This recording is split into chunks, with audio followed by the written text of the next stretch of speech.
There are two functions that are impacted by the best value approach. And the paradigms are totally different. The first is the procurement.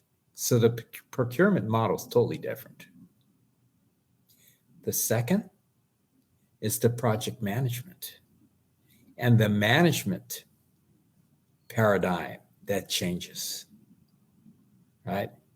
Because they're using information and because it's the project manager expert of the vendor that now is in charge of managing, quote, the service. And so out of the two, if you remember the picture in your mind, right, or you have your cheat sheet, I can tell you that 80% of the advantage of the best value system actually is brought by the project management difference and not the procurement difference. In other words, if people are using the best value approach just for procurement and are not implementing the project management side of it, which actually brings the metrics, which actually allows the organization to change and improve, they're not reaping the benefits of the best value system.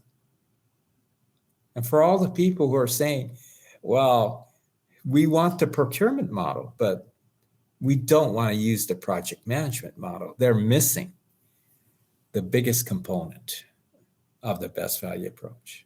So you could actually not change your procurement model and just use the project management model, which is going through a clarification period and getting the vendor to document their metrics.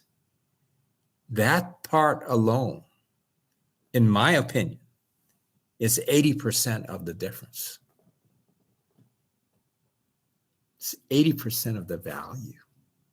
Looking at all our projects.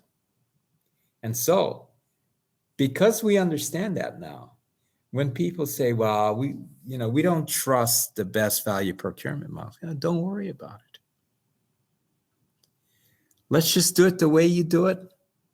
And let's just implement the project management model.